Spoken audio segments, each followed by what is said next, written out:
today's Pet Pawcast. I'm your host, Dr. Roberta Westbrook, and you're here with us at the Campus for All Animals, the Houston SPCA. I invite all of you to come on down to our adoption center every day from 11 a.m. to 6 p.m. and think about bringing a wonderful pet home to join your family. I do want to introduce you to our pet of the week this week. Our pet of the week is Poe. Poe is an adult male neuter dog, and Poe is a really special dog. Poe came to us with an injury in his hind limb that required us to amputate the limb. So Poe is one of our wonderful, wonderful three-legged pets who is great with children and would love to be a part of your family. So come on down and meet Poe and all of the other dogs and cats and puppies and kittens that we have available for adoption. We would love to have you. So today we are going to talk about information related to owning a pet with a disability. So with a health condition that requires ongoing care and extra compassion. Poe is one of those dogs, as an example of pets that have a disability that may need some help getting through the world, but really bring a lot of light and love to our lives. And so hopefully I can help answer some questions for you so that if you fall in love with a pet that has a disability, I can ease some of your questions and ease your mind about what it may take to provide a wonderful, loving home for them. What are the unique challenges and rewards of caring for a pet with disabilities? You know, that's a great question. When we talk about some of the challenges of owning a pet with a particular disability, some of that is going to depend on the type of disability in terms of the challenges that you and your family members may encounter. Some of the disabilities that we commonly see in animals include blindness, deafness, cognitive dysfunction. So as pets get older, they sometimes lose their ability to know their surroundings and respond to people in the same way that they used to. Sometimes they lose control of their urination habits, their bowel movements. We also see pets that have severe spinal injuries that result in them not being able to use their hind limbs or sometimes all four limbs. We have pets with disabilities like diabetes, where they need ongoing, regular, intensive care. And we see some animals that are like Poe, that are three-legged. And generally these animals do really well, but they still have some considerations. So there's some unique challenges in all of these conditions, and it may just depend on which of those you're dealing with, but there's also wonderful rewards. And that is you're providing a loving home for a pet that otherwise may not be able to live a long, happy life. And that's rewarding to know that you're able to give of your time and your heart to these animals who don't have anybody else. Going into deafness, what are some signs that a pet might be deaf? Yeah, so let's focus on deaf pets for a minute. You know, we sometimes see deaf pets coming through the shelter, and the causes are variable. You can see congenital deafness in some breeds of dogs. Sometimes congenital deafness is related to their coat color and eye color. So certain breeds of dogs, sometimes, all white dogs, sometimes Australian Shepherds, they may have deafness, congenital deafness. And then sometimes deafness happens in old age. As pets age, they can sometimes lose their hearing. And then we can also see deafness as a result of medications. There are actually some medications that are used in the ear that can actually contribute to hearing loss temporarily. So there's lots of potential causes for deafness. How will we know if our pet is deaf? There's going to be one clue. One clue is that oftentimes a deaf pet will seem startled when you approach them or touch them. A pet that has hearing is very sensitive to their environment. So as you approach, they have really sensitive hearing and they can hear you. Hearing pets will oftentimes prop their ears up. Their ears will oftentimes focus toward the sound. But a deaf pet usually will not have those same types of ear responses. You will not see their ears perk up with sound. You won't see them tilt their head as they hear interesting noises. They're typically more quiet. They typically don't respond to noises in the environment, and they get startled very easily. When these pets come to the veterinary hospital, one of the things that we do to test them is to get out of their range of sight and make a really loud noise. Sometimes we'll take 2 stainless steel bowls and clang them together, something that should evoke a startling surprise. The ears should prop up, the pet should turn toward us. But oftentimes with a deaf pet, when we make that really loud sound, they won't respond. They'll continue to lay down calmly. They may continue to sleep and rest, and they may not realize that anything's going on until we touch them or get within their vision. So if you're noticing that your pet does not seem to respond to whistles or calls, and they seem startled when you're coming into the room or coming up on them, this may be a sign that your pet is experiencing deafness. I would encourage you to see your family veterinarian for more diagnostic testing. Are there any ways an owner can communicate effectively with a deaf pet?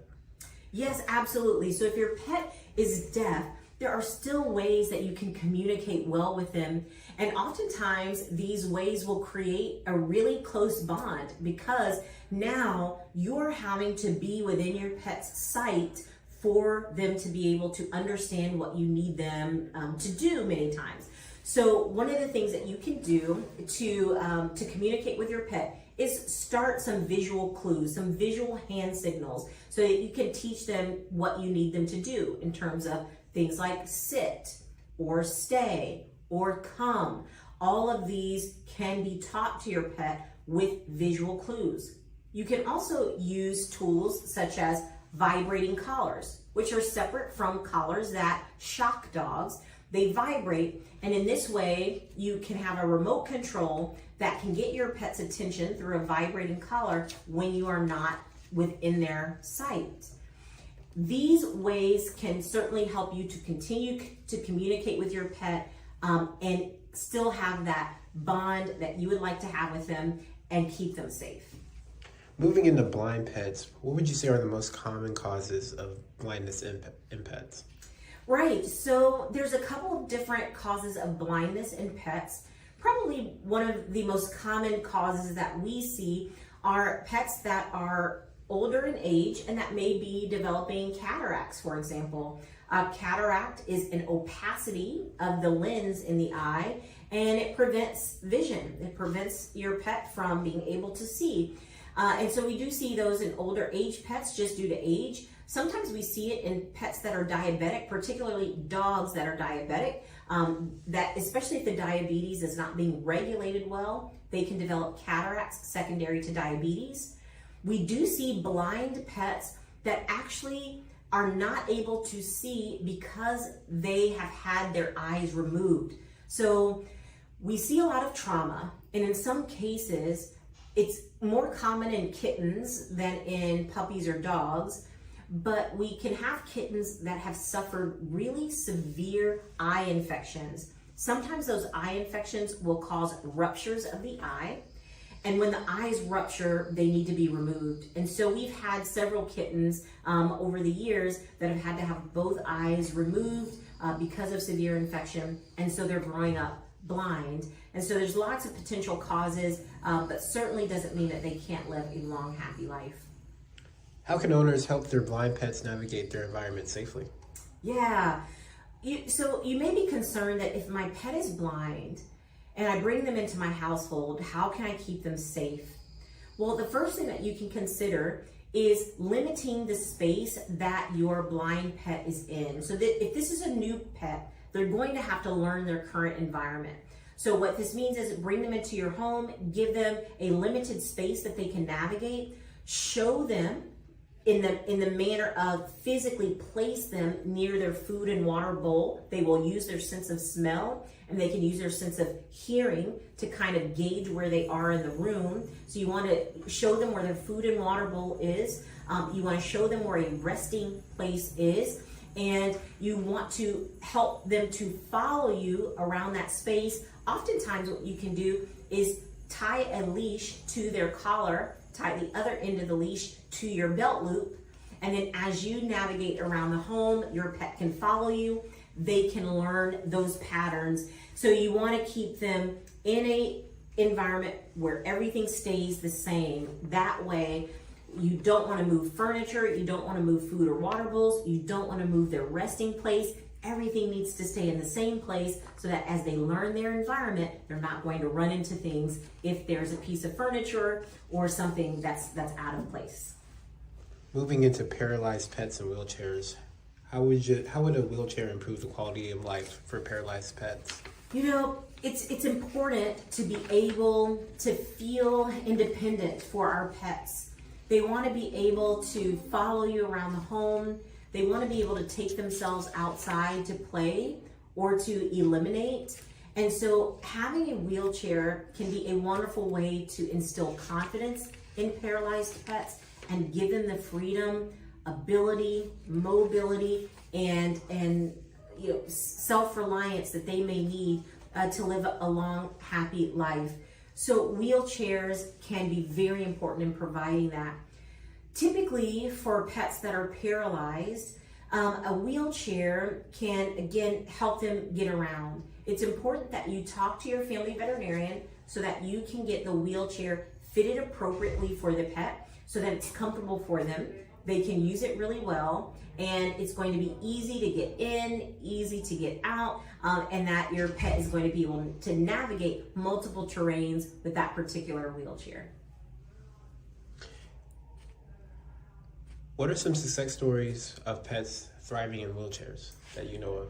You know, that's a great question. I've certainly seen lots of patients that have come through that have been paralyzed, that have done really well with wheelchairs. When I was just a young veterinarian, I had a dachshund that had a spinal injury that resulted in the pet being paralyzed. And unfortunately, this particular patient did not regain function of his hind limbs, but his family was completely dedicated to his recovery and finding a way that he can get around independently with a wheelchair. And so we worked with the family, fitted a wheelchair for him, and he lived on to live a wonderful, happy life and adjusted very well to the wheelchair. So it's something that pets can adjust to relatively easily and quickly. Moving into three-legged pets, how quickly do pets typically adapt to their life with three legs? You know, I get this question a lot because it can seem, extremely drastic when we have a pet that only has 3 limbs due to severe trauma. What I've noticed after 20 years in veterinary medicine and dozens of three-legged animals is that they adjust really quickly. Usually the next day, animals are running, walking, playing, and able to do really, really well on their 3 legs. So this is something that we see often, and we're always thrilled at the ability of animals to adjust. They want to be independent, they want to be able to move around, they want to run and play, and they are able to adjust really quickly. Oftentimes, if they have had a chronic injury of a particular limb, they have already adjusted to bearing weight on 3 limbs for a prolonged period of time. We sometimes see animals that have had an injured limb for months or even years. So they're already adjusted to being on 3 limbs. When we remove the limb, sometimes they do better because now they don't have the limb that's been chronically injured and maybe painful. They don't have that limb that's preventing them from moving freely. So pets do really, really well. Are there any special equipment or accessories that benefit three-legged pets? Sure. Particularly if they're having trouble in the early phases of getting up or supporting themselves, there are slings that families can purchase to help lift pets up to get them into a standing position and get them used to that. There are certainly ways that you can help protect their limbs. This is more for paralyzed pets, but certainly if you have paralyzed pets that are going to be in wheelchairs, there are shoe covers and booties that they can wear to help protect their feet from dragging on the ground. And so there's lots of supportive techniques out there that we can help three-legged pets and paralyzed pets really do well and prevent injury to the functioning limbs that they have. Moving into pets who are incontinent, what are some common causes of incontinence in pets? You know, earlier I mentioned that as pets get older, they have cognitive dysfunction. And cognitive dysfunction means that sometimes they forget to do and to function in life the way that they did when they were younger. And so they may have memory lapse. They may not be able to hold their urine or bowels the same way that they used to. They may not be as active as they used to. And one of the things that we see sometimes in older pets is, again, that they lack the ability to hold their urine and defecation. So some of it is old age. Some of it can be related to hormone imbalances as well. And sometimes it may be related to trauma and other injuries. And so when you have a pet that's incontinent, what you have to be aware of is that they're going to need constant care to make sure that we can keep not only their environment clean, but their body clean as well. How can owners maintain a bond with a pet dealing with incontinence? You know, that's an interesting question, because one of the things that I've seen over the years is that when you have a pet that's incontinent, even if the pet is not incontinent, it may be a puppy that's urinating or defecating in the home because they're in the middle of potty training. But whenever you have a pet that is urinating inappropriately in the house or defecating inappropriately in the home, sometimes that can be frustrating, and it can actually inhibit the bond that you form with the pet because you can be frustrated by the constant cleaning. One of the things that you can do to help prevent that is, one, be patient and recognize that it's not their fault. They're not doing it on purpose. They don't want to have this condition, and so it takes a lot of patience. The next thing is to look at ways that you can keep the environment clean, which will reduce your individual frustration, but also keep the pet clean. So there are certainly diapers that you can use to put on pets that can help catch the urine as they're incontinent. Sometimes the incontinence happens at night, so while they're sleeping, you can put a diaper on. You may need to take them outdoors more frequently to help keep their bladder empty. But these are some of the things that you can do. You can also see your veterinarian about medical management for incontinence. There are some drugs that can help to tighten the urethral sphincter and to help hold urine into the bladder. Moving into pets with diabetes, what would be some signs and symptoms of diabetes in pets? Yes. So diabetes is a common condition in cats as they get older. And in cats, typically what we see in diabetic cats is they tend to be more thirsty, and because they drink more water, they tend to urinate more. So you might see what we call polyuria, urinating more, and polydipsia, drinking more. We also see polyphagia. Polyphagia means eating more. And then the fourth condition that we see in diabetic cats is weight loss.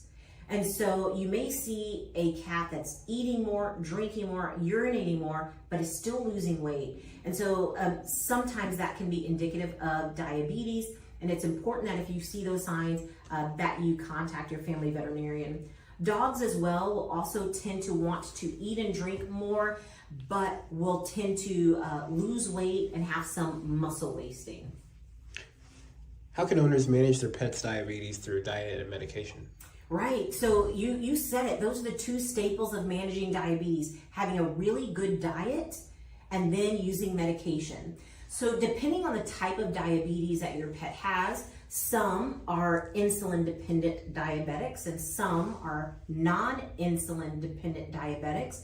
And what that means is, if it's an insulin dependent diabetic, we will certainly use medication to help them. So usually we will start dogs and cats on injections of insulin.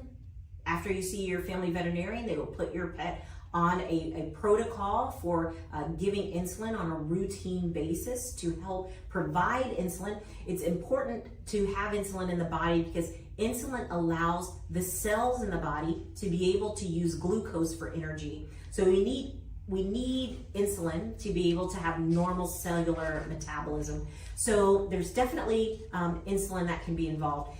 For diet, usually we want to reduce the amount of carbohydrates. We want to reduce the amount of sugar and carbohydrates in the body. So using higher protein diets or slowing the digestion so that we don't have erratic insulin levels in the body can help regulate diabetes. Moving into a condition that's less common than the others, megaesophagus. What is megaesophagus and how does it affect a pet's daily life? Wow, megaesophagus is certainly not a common condition, but it does occur very often in dogs. And so megaesophagus is a condition where the tube, the esophagus, where that carries food down to our stomach, has an outpouching, a really dilated, sagging pouch inside the throat.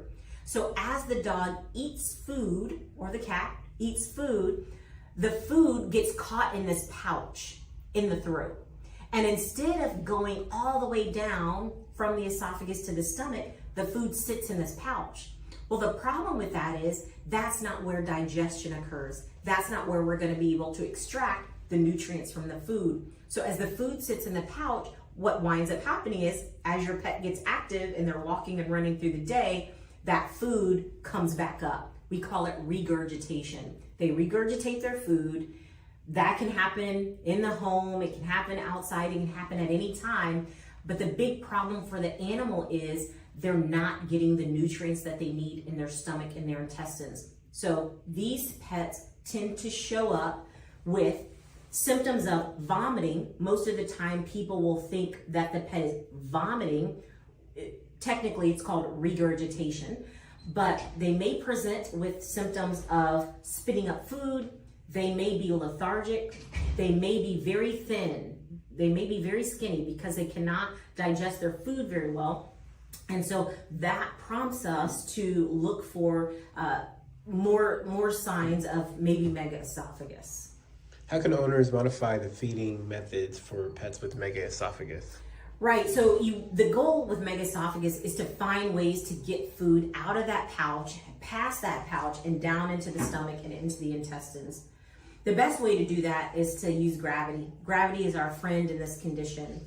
And so what we can do is, instead of feeding your pet in a bowl where they have to hold their head and neck down and it encourages food to sit in the pouch, sometimes feeding them in an elevated way where you raise the bowl, put it at their level, sometimes even feeding the dog while they're standing on their hind limbs. You can get a chair for patients with megaesophagus where you put them in this sort of a dining chair and they're on their hind limbs and they have a bowl that sits at mouth level and they can eat from the bowl. And as they're standing on their hind legs, the food uses gravity to get past that outpouching in the esophagus. This can be a way to help get the food into the system, particularly if we liquefy the food. So if the food is less chunky and dry, but we add water to it and make it a little bit more liquid,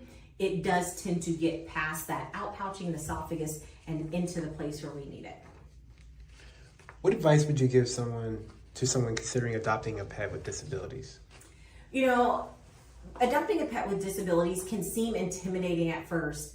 I would say do some research. If there's a pet that you've fallen in love with and you know the condition that they have, do some research. Talk to a veterinarian. See what's going to be required.